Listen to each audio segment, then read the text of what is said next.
Good. All right, I'm MarceLuck. Unfortunately, Tom Stracener had an asthma attack on our way over and has gone to the hospital. So ultimately, Tom won't be making it. He'll just be here in spirit and hopefully is getting some help. So just going right along, this is reverse benchmarking for web application security scanners. This is basically accumulates research from 2 years. Tom and I originally released this research at DEF CON in 2007. Anybody actually go see that presentation? Don't think so. Oh, you were there? Which scanner company do you work for? Wow. Well, like, I certainly appreciate it. Like, I'd like to hear your thoughts afterwards between the two. So just as a quick agenda, we're going to just cover what we call the Open Reverse Benchmarking Project. Just basically a website we put up to host some of this content and potentially facilitate. Then I'm going to have a meaningful quote and, you know, cover some other stuff, but speeding right along. This quote, I think, for me, it just encapsulates kind of the pursuit of security in some ways, of how, you know, you're looking for the truth of, you know, hey, is this vulnerability there or not? And a lot of times you spend a lot of time going over and these pieces and trying to pick it apart and find, you know, the truth of the matter. Is the vulnerability really there? Is it exploitable? That kind of thing. So being a philosophy major as an undergrad, I like to throw stuff like this in. So ultimately, the ORB project I like to talk about, this is something we put together to potentially promote the concept of reverse benchmarking, which I will talk about in more detail. And if you do care to get involved, you can Tom Stracener at strace@gmail. Tom and I are really the only active members now, so there's plenty of room to get in. Get in while it's hot. Ultimately, web application scanners have come from you know, humble beginnings and have grown a lot and become really sophisticated applications with advanced GUIs. And this is just some of the kind of observations that we come up with. But ultimately, as they've developed, their signature bases haven't necessarily stayed abreast with the increases in web technology, you know, on the other side, the server side, but their GUIs have, you know, increased in size. Cover some more of these in the meat of the presentation. One of the most important aspects of, you know, web application scanners, one you want. There's multiple commercial options out there, and there's also some open source options that you know, do give some features that are very nice. But like, so people look, when they're looking at web application scanners and they're trying to get an idea of which one to pick, they look at different criteria. There's, you know, the functionality, what you know, type of functionality does it give you? Is it a black box scanner? Is it a white box scanner? You know, and then, you know, ergonomic, ability, performance, feature sets. But the last one is what we're going to focus on with this research, or what we have focused on is, you know, what we think is the most important part of the scanners is how well they actually detect vulnerabilities they're, you know, supposed to, their main purpose for doing this. Which begs the question of why care about false positives? Why are false positives, you know, so important? In my experience, ultimately, I didn't really introduce myself. I work for a large bank that has been buying other banks and mortgage companies and stuff. And so we have a lot of web applications that need to be tested. Last year alone, I tested 60-something applications. And a lot of that time was just going over the data that I got from the scanners and picking out false positives from, you know, the true results. a lot of time is spent not just as individual people doing the work, but also for organizations, because ultimately you have to design a process and come up with ways to deal with the false positives. Because, say you have, one scanning project that you use to scan your DMZ and look for, stuff in on the internet, and then you use another standalone product to search for one-offs when you're doing the testing and development. So the way you design the process and when you do validation of results, or even if you do validation of results, it costs organizations time, money, motivation, and, as I say, political capital, because ultimately the political costs, if you go to a development group and you assert that, hey, you have this vulnerability in your app, and it comes to find out, no, it's not actually there. You've potentially burned the bridge, wasted their, expensive, time, and just under ability. So the next time you go to them with, a potentially critical app, they're not going to, treat that with the type of urgency you would like them to. So making sure that you when you go to people, having your information in a row, all your ducks in a row as far as vulnerabilities are concerned, keeps that potential conflict from happening, and allows you to establish credibility with the people you do business with. And also it just generally undermines productivity, and ultimately productivity is a very important thing, especially for management. I mean, we constantly hear management is being tasked to do more with less, have 10% efficiency gains for a year, with management by objectives, usually have stuff like that. So how do you do that if you're constantly having to validate results? There's also, like, when you're talking about pen testers and web application assessment people, and I'm sure each of y'all in there, we're all, knowledge workers, and for us being motivated and to do the job and do the quality that the job requires, definitely is an important factor. And so just the quote here, I'm sure all of you've seen Office Space, I think is very funny. And I mean, it is important that you can only get so much work of a resource if they're not on board, if they're not on the ship.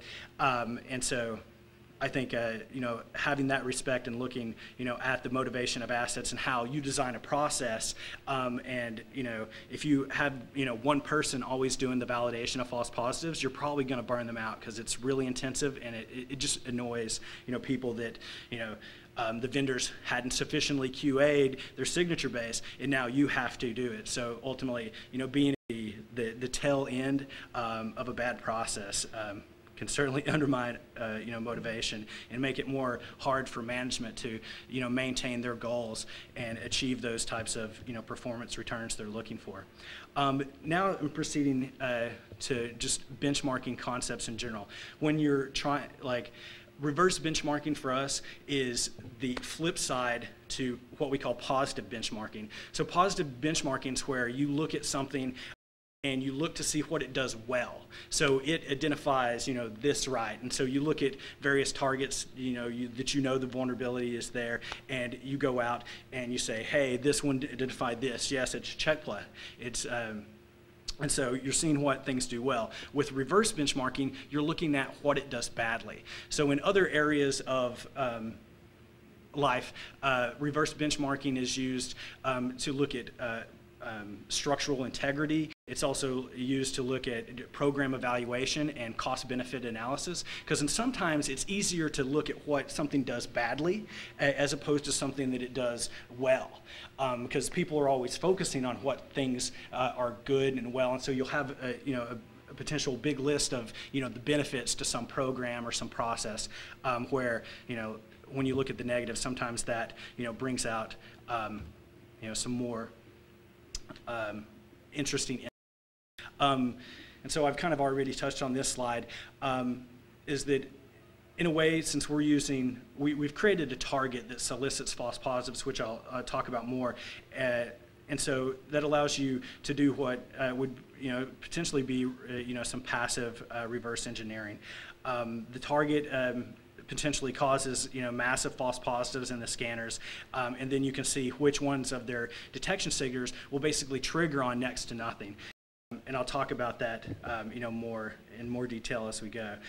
Here's just kind of a little graphic of, how we think about detection accuracy as a concept. So you have, positive detection, that the vulnerability is there and you detected it. So, that's the most, or hopefully the most common case. That's what you're really looking for. That's where you want to be, is in that, section of where scanners detecting it and it was actually there, which when you go down the box into the false positive range, it's where you said it was there, but it actually wasn't. Where, and actually with the false negative is where you're actually should be most concerned about, is like that you've not detected it, but it really is there. So I'll talk more about the importance of false negative rates, because that's one thing you don't necessarily know with one scanner. Is you know what you don't know. You run a scanner against an app and it says these vulnerabilities are there. When you fix those, there's potentially vulnerabilities you haven't found, the scanners haven't found. But that's what can potentially, catch you, is because then you put the application on the internet and, hackers find it. That certainly undermines, what you're trying to do with testing, before putting it on the internet. So here's just another slide about benchmarking. The positive benchmarking is just where you're trying to measure, the valid results, and you get some type of, idea of how accurate the product is. There's various limitations to benchmarking.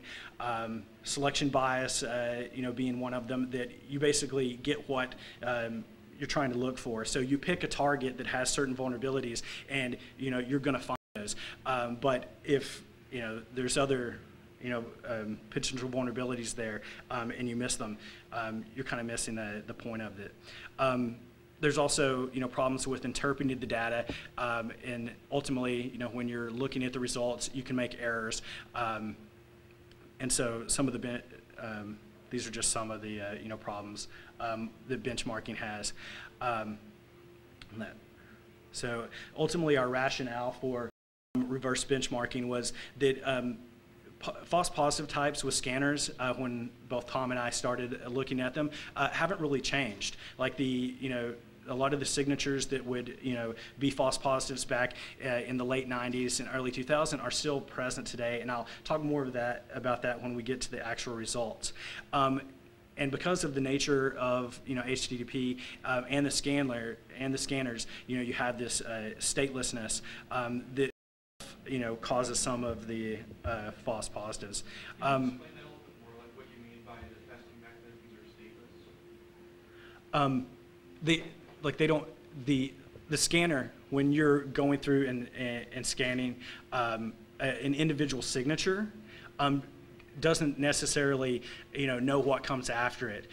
It knows it sends a request, and then what it gets back, it interprets. But it's not really maintaining the signature itself isn't aware of the state, so it can get out of sync with the response that it gets.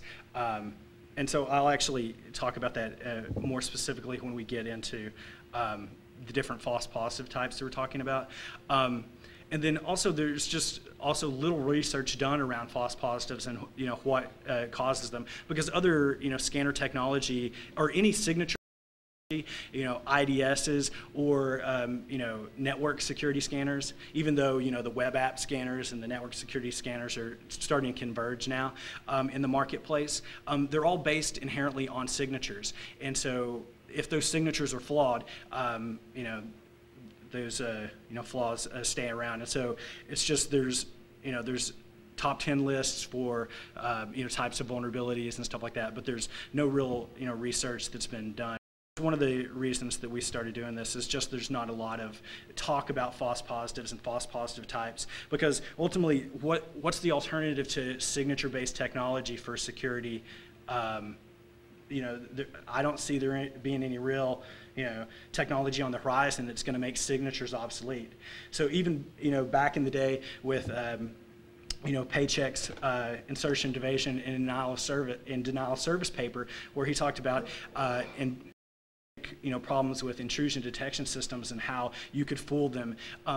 Those types of problems based with signature technology haven't been improved. So in some ways we're, why is it that we haven't made any progress?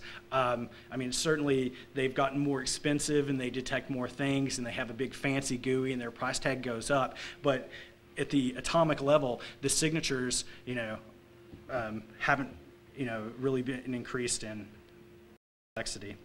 And so this is just kind of the overall methodology, is that, we're trying to solicit false positives from the application with a sample web app that has specific pages and functionality that are designed to cause those false positives within the scanners. Ultimately, we're not trying to malign the vendors. Like, I'm not going to be telling you which scanner had which results. You can probably figure it out just by order of elimination. But because ultimately we want them to increase their technology, because I mean, ultimately as a user of the products, I'd rather not have to QA them for them. So, I mean, the main vendors have, put in functionality where you can submit a false positive to them, but the time it takes to submit that and send it to them and to do the back and forth with them about it being a false positive or not being a false positive and the semantics surrounding that, like, it's just not worth your time to try to do that for them, and ultimately they're never happy about it. And so, this is one way. We've also given the target to this, last year we gave the target to some of the vendors, and ultimately in the results you'll see that at least one of them has improved somewhat over the course of a year. So here's just a diagram about a high level how the target works. You have a web application scanner.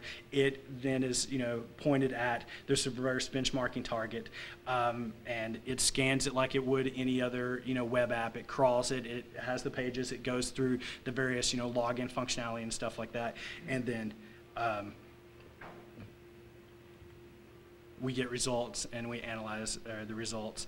The ultimately scope of this is your kind of unsophisticated user and out-of-box scanning configuration. So we didn't try to set up custom 404s with detection with the scanner or anything like that. We just out-of-the-box the default policy that the scanner uses, ran that against the target as kind of the baseline. So the baseline is just default configuration and their default policy settings. So we're looking at the out-of-the-box accuracy as opposed to the expert configuration that ultimately a very sophisticated user of the scanner would be able to ultimately decrease the false positives and increase the true finds, or at least theoretically. And here's just a little diagram about showing that is that the amount of configuration, which denotes being an expert, your accuracy is going to rise. So at the out-of-box level, you're going to have a lower level of accuracy than you're going to have at the expert configuration, which I think is pretty logical and probably the way it works in reality. But some experts are better than others. And so now I'm just getting into the different types of false positives that we've detected.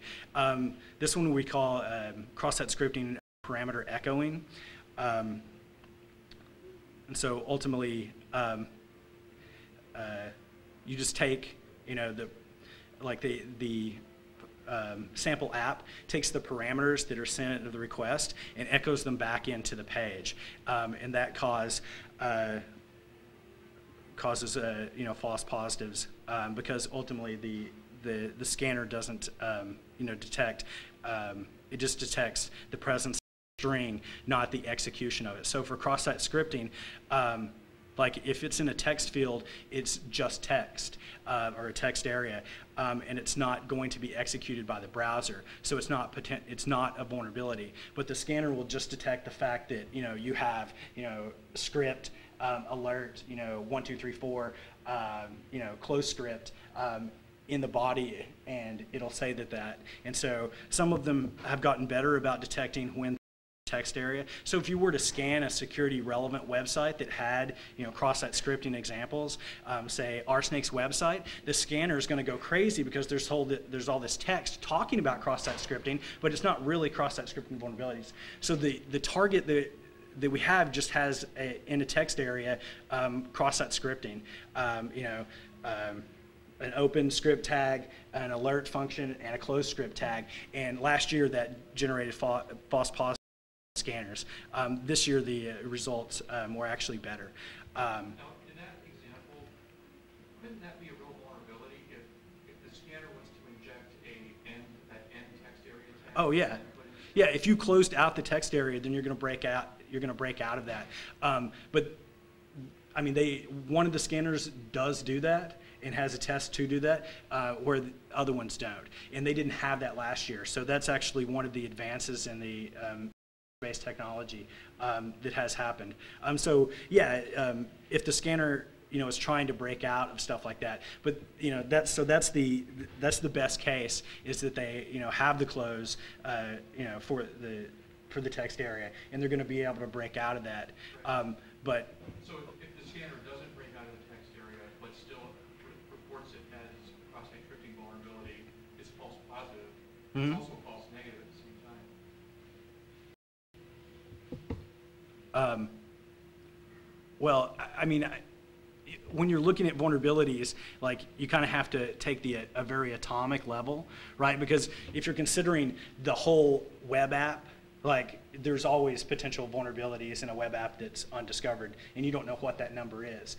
And if you're talking about every parameter, like, that could be sent to a page, then, you know, for each of those parameters, you'd have to have, you know, hey, you have a false, or you know, a false negative or something like that. So the infinite regression of that type of logic, you know, any potential page is going to have, you know, I mean, not an infinite number of vulnerabilities, but a lot of, you know, vulnerabilities.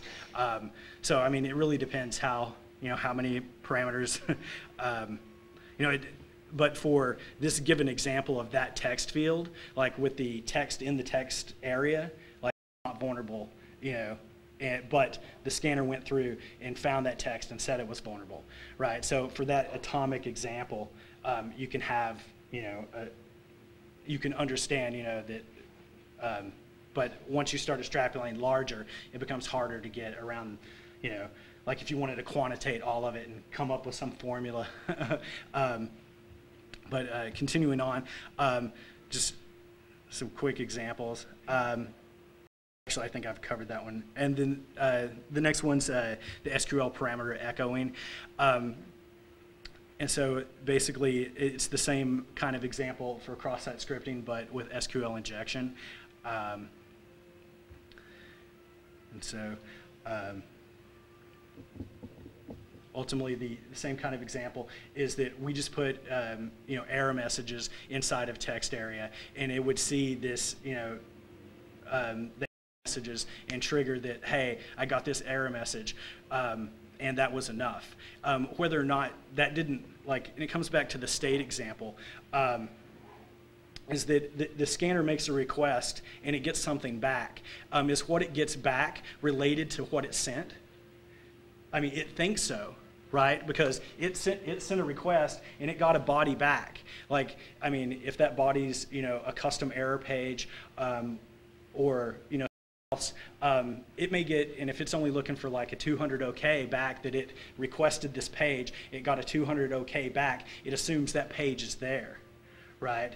But does it know that that page is there, or is it the page it's looking for? And so, yeah, which that kind of, I'm starting to get into some of our other examples.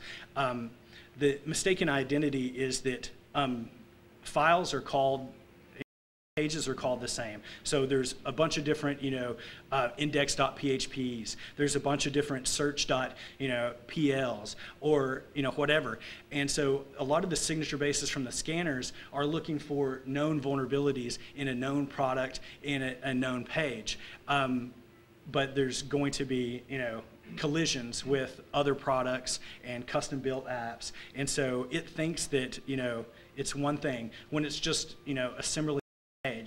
but they haven't like checksummed the page, and they haven't, so they're not actually, is it real? And so a lot of the vulnerabilities we get are, just obscure, vulnerabilities in a product that either the page is the same, or it, for some reason or not, the signature, detects on that. When, the product, what you're testing may have nothing to do with, the vulnerability. And so, basically, it's just generic signature bases that at one time there was a vulnerability released in some product, and they wrote a check for that specific product. But the specificity of the check, allows it to match a lot of different, products out there. And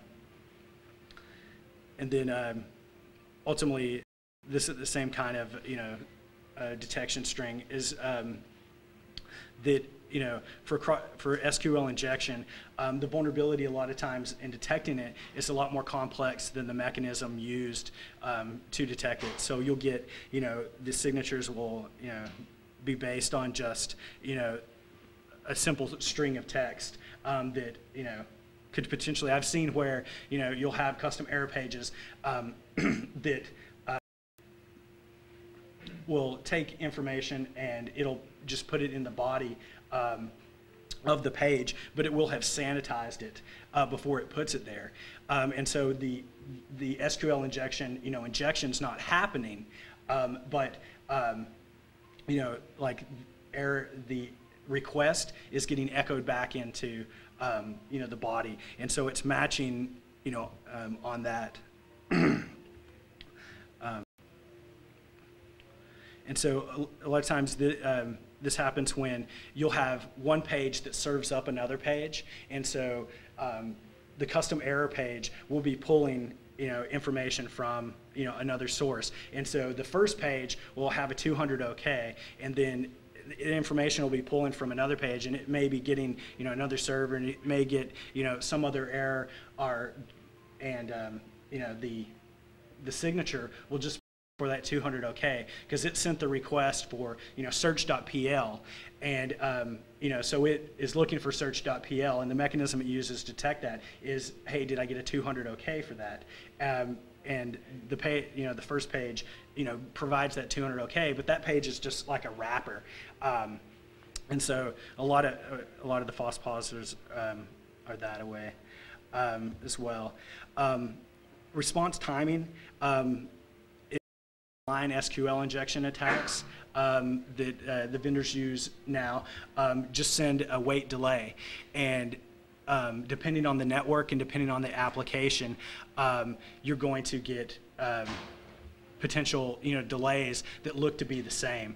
And so a lot of times, just because of if you don't the scanners have configurations to where you can send a lot of threads and you can send a lot of attacks. So using the timing is not a very good mechanism for doing that, because you can't control necessarily all the variables, and so timing responses lead to false positives as well. And this is actually kind of already touched on this, is that the scanners at least in the non-expert mode, where you haven't set up custom error page detection, don't have that there. And so they're going to, basically, they'll go and grind for pages and looking for, different examples like a backup version or, some older version. They'll go through, and as long as they get that 200 OK, that's the most sophisticated that mechanism ever gets. And so anytime it gets back at 200 OK, it's going to say that vulnerability is there. And we've also had in the target just had text of the number 200, and where the signature isn't even looking for the OK as well. It just goes off on the 200. And so for having 2008 in the body of a page, like in search PL, if it's looking for that, and in that search page there was 2008, it would trigger based just on the 200. I mean, it's hard to believe, but some of these signatures don't have very sophistication involved in them, and you know, have that type of problem. With most scanners, it seems they allow you to configure a custom 404 Mm-hmm. response, so that if you are returning 200 OK for a 404, you can configure that into the scanner so that you won't get those false positives. Certainly, that's part of the expert configuration, but for a lot of users, they don't actually do that, and ultimately, that's something we can't control. We can't.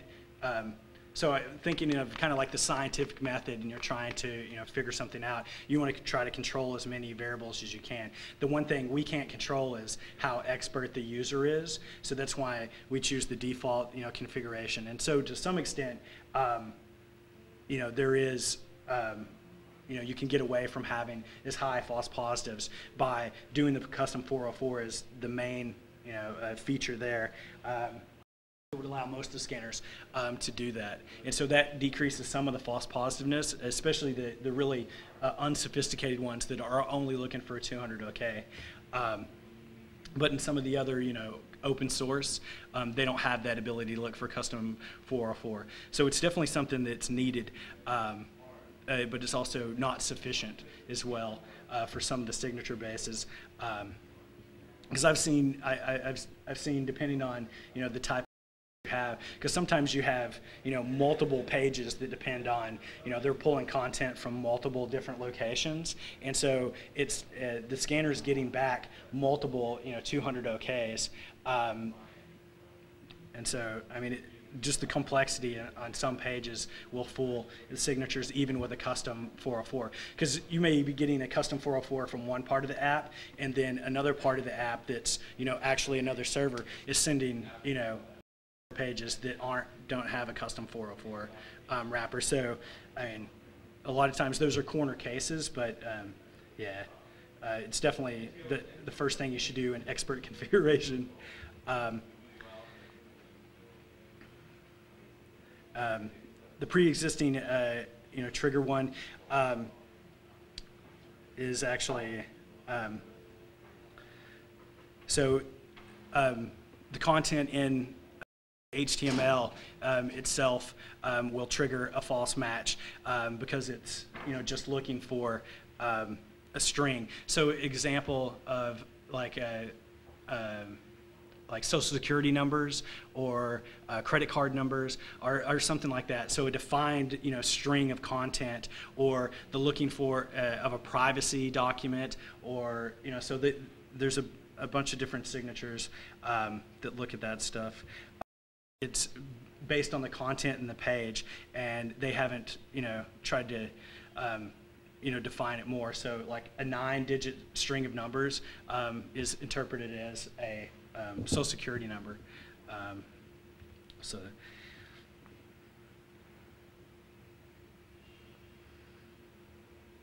just give it a second to glance over that.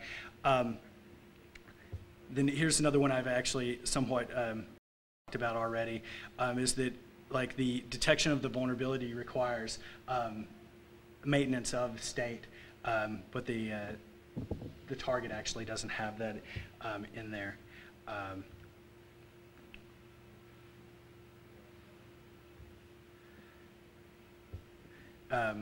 And then here's another one that when some applications will take a request and end up, you know, writing that request and forwarding it on to another part of the application. And so you get, you know, so sometimes they'll stick that information into, you know, cookies or parameters. Actually, it looks like I'm running out of time, so I'm going to actually fast forward through that stuff. Here's a look at just the ORB Target. And so it has like a fake login, and then it also has a you know, submission page and stuff like that. Provides the request to the body. And so actually I'm going to get to the results now.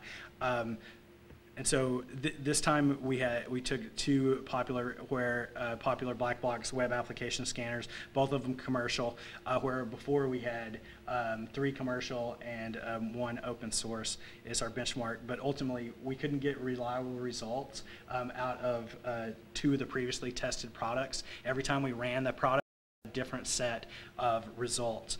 But ultimately, the two products did say. And so here's just to go back over the 2007 results.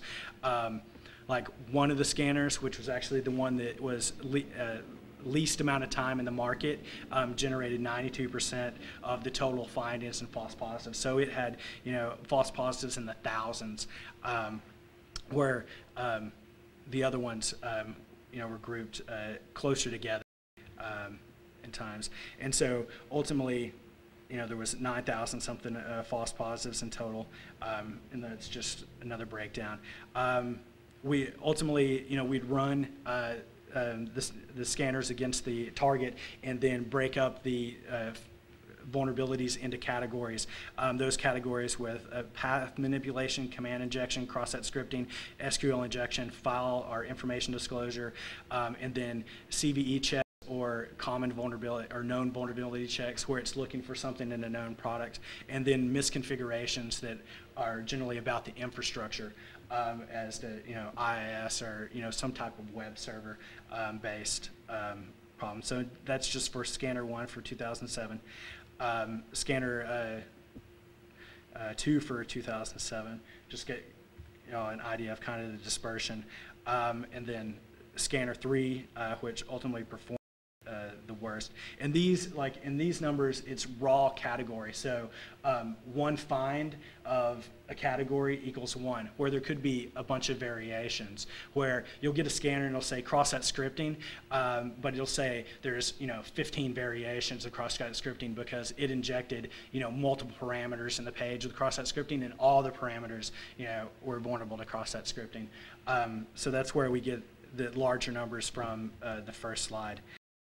And then this is the open source scanner from 2007 results. And here's 2008's results by categories, which that's interesting stuff. But I think this one is more meaningful because it shows the comparison between the two scanners between the 2 years. So this scanner 1, one of the main commercial scanners, actually did somewhat better this year than last year. And so actually the most improved category would probably be the cross-site scripting, in the sense that it didn't have those. But also, they add signatures, and our target also increased some of the checks. So to some extent, you'd expect some growth. But the path manipulation vulnerabilities actually stayed exactly the same, with the same ones still triggering. Do you guys report the false positives to the scanning vendors? No. That would, yeah, I mean, ultimately, it would be a lot of work. I mean, if they want to consult with us and pay us some money to do that, for sure.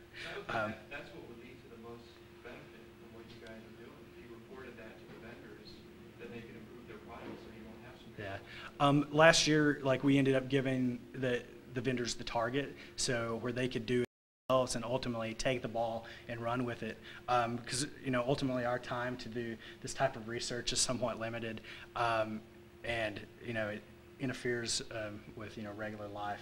And I'm also kind of just against giving them free consulting and QA when they should have done it themselves. I mean, ultimately, I worked for a scanner company in the past, and the amount of time and money and thought that they put into QA was just, does the GUI blow up, and is it stability, and how many clicks scan?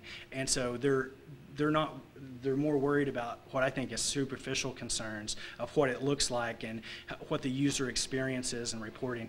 And it looks like I'm pretty much out of time, but here's the overall kind of vulnerabilities and the percentage change between 1 and 2. And so both of these are major commercial scanners. As you can see, one of them got a little better and one a little bit worse. So there hasn't been much movement. And so here's some of my conclusions from this year's testing. I think the most improvement I've seen is in the cross-site scripting detection, in the sense that they just aren't looking for the script tag being inserted somewhere in the body, but they're actually looking, or at least one of the scanners was making sure that it wasn't in a text area, and so they actually improved the signature where they included the closing of the text area tag, and so they would break out. And so ultimately, we still think there's some work to be done in this area, and some of the other just kind of trends that we've seen in the market, like the number of scanners is actually increasing, and the number of people entering the web application security scanner market is increasing. And so we expect that there actually is going to be, if you were to test these new entrants, they're going to have a higher level of false positives. And that was one of the things we saw in 2007 with the newest scanner in the market actually had, orders of magnitude more false positives than the guys that had been in the market. So over time, you have some evolution, which is probably because customers report the false positives and then they actually fix it because it's tracked as a bug then. Certainly your point's well taken that if we were to turn all these in, it would probably increase that. And so just yeah, some of the notable people entering the market. I'm guessing that the raw number of false positives you have on those charts, it's not quite as bad as it looks because probably there's patterns, right? There might be one issue that's leading to 100 false positives. Well, a lot of the signatures are atomic, and so they're not interwoven in with each other. I mean, it depends on the signature. Like you have these known signatures that are looking for, a specific problem in a specific product that's, so they have a URL that's very specific, that it's in this folder, inside of this subfolder, in this, and it's called, search PL. And that's that vulnerability. So they have atomic signature. Where there's other signatures that are like cross-site scripting signatures that, are, ultimately looking for cross-site scripting in any page. So they're more sophisticated in the sense that they're not just looking for a very simple match and looking for the 200K, we've talked about a lot. And so that already kind of talked about that. And then here's some strategies that I had to combat false positives. And it's ultimately employ experts to pre-configure scanners. So there is some benefit to having an experienced person doing the testing, even the scanner itself can allow for a fairly novice user to be able to run it and generate results. It's the reliability of the results. You're going to get more reliable results from a person that has more experience in configuring the scanner. Ultimately, also, if you can use the scanner and instead of just setting it up and having it, crawl and scan at the same time, if you can go through and spend the time to crawl the first and fill in all the forms and populate the forms with data that's actually real, instead of allowing the scanner to go through and populate the forms with whatever random data it's going to populate, you can get more reliable results by spending that time going through the app and crawling it and getting a path through the app to where it's going to fill out all those pages. You're going to get deeper into the app, because with some of the applications that I've looked at that have very large pages, like say for loan data, where you're filling out, there's literally 30 or 40 input points. If you don't fill all those out, the page is going to error out no matter what. So you're never going to get to the pages behind that. So this is just one of the suggestions there. You can also potentially request that the vendors actually validate their results. And last slide. Thank you for coming. Any questions? Yeah, is the sample target site available on the project website? No, it's not. But if you want to just email Tom, we can get that for you. Okay.